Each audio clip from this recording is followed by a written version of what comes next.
السلام عليكم ورحمة الله. اهلا بيكم في فيديو جديد. النهارده هوريكم القماش القطيفة المطرز. طبعا كنت مصوره لكم الخامة السادة ديت في فيديو قبل كده، وقلت لكم لما نيجي نشتغل بالقطيفة المطرز هوريه لكم. النهارده هوريكم القطيفة المطرز. طبعا ده بيبقى قماش سادة كده، بنشتريه سادة من المحل وبعدين بنوديه الورشة بتاعة التطريز وبيطرزه لنا اللي هو تطريز خيط، ماشي، عشان يتعمل بيه الصالونات. طبعا في ناس ممكن تشتري بوكيه عادي جاهز، قماش اللي هو البوكيهات الجاهز تنجد بيه الصالون، وفي ناس بتحب تشتري تختار الرسمه بنفسها، فبتجيب قماش ساده زي دوت وبتوديه الورشه يتطرز زي البوكيه اللي هوريه لكم دلوقتي.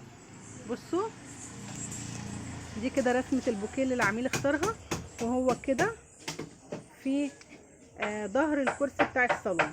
طبعا هو الكرسي جاري التشطيب فيه دلوقتي زي ما انتم شايفين. الجزء اللي فوق ده هيبقى فيه شغل كده وهيتعمل قماش بلون تاني اللي هو نفس اللون ده. يعني هو هنا الدراع زي ما انتم شايفين معمول، العميل اختار كده ان هو يبقى كشمير في ذهبي، برده الناحيه التانيه اهيت. والظهر هنا بوكيه، والقعده القعده الارضيه ساده، والشلته هتبقى بوكيه، ماشي. فهنا زي ما قلنا هيبقى فيه شغل حاجات كده هتشوفوها معانا في الفيديو يعني، بس هيبقى باللون الذهبي، تمام كده. فهوريكم القماش. طبعا القماش بيبقى احنا هنا زوجي بيحدد المقاس بتاع كل قطعة هيتعمل فيها البوكيه اللي زي دوت او الرسمة اللي زي دي. بصوا يعني زي كده عشان يبقى الكلام اوضح. بيبقى مكتوب كده على كل قطعة قماش قبل ما بتروح تتطرز، بيبقى مكتوب التفاصيل كده، زوجي بيكتبها على الظهر. يعني مثلا هنا شلتة كرسي واحد اللي هو الكرسي الاولاني، البوكيه 45 في 45، وهو راسم له كده اتجاه الرسمه هيبقى اتجاهها ازاي. يعني هو راسم له رسمه كده تبين اتجاه الرسمه، النازل بتاعها كده والطالع بتاعها كده، عشان الضي بتاع القماش. انتوا عارفين القماشه بيبقى ليها ايه اتجاهات، في اتجاه بيدي لمعه واتجاه بيبقى القماشه مطفيه، فبيشوف الاتجاه اللي هينجد عليه انهي وبيحدد الرسمه هتكون اتجاهها ازاي، تمام. فبيكتب له التفاصيل كده وبيقص له القماش، وهو بقى في ورشه التطريز دي بياخدوا القماش وبيطرزوه، بيمشوا على التعليمات اللي مكتوبه ورا او المعلومات اللي مكتوبه ورا، تمام. تعالوا اوريكم بقى البوكيه او التطريز اللي موجود. طبعا ميزه لنا التطريز ان احنا بنختار الالوان اللي احنا عايزينها والرسمه اللي احنا عايزينها، وبتتعمل لنا زي ما انتم شايفين. طبعا ده كده شكلها وهي في القماش كده لسه ما اتنجدتش، وده شكلها وهي مشدوده على ظهر الصالون. هيبقى فيه بوكيه زيه بالظبط على الشلته. يعني بصوا هنا عشان يبقى اوضح، هنا دي الارضيه بتاعت الكرسي، هيبقى فيه شلته بقى اللي هي الشلته السفنجه هتلبس الكسوه بتاعتها، هيبقى فيها بوكيه زي ده بالظبط. زي ما انتم شايفين كده شكله رقيق قوي وهادي وجميل. وزي ما قلنا الميزه ان احنا بنختار اللون والرسمه اللي احنا عايزينها، تمام.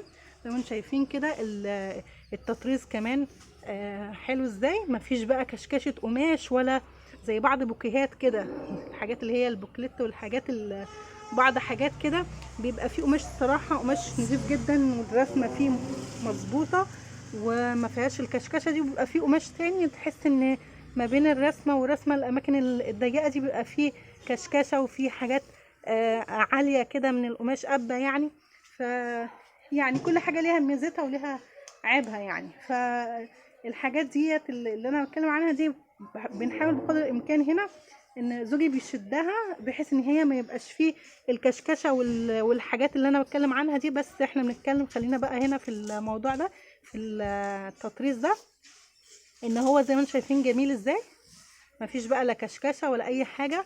والرسم الخيط كمان او التطريز بصوا زي ما انتم شايفين حاجات يعني متينه، مش اللي هو التطريز العايم اللي هو لو مسكت فتله كده اشدها ويتنتش ويحل، لا، حاجات زي ما انتم شايفين اهوت من قريب قوي اهي. بصوا كمان الورده،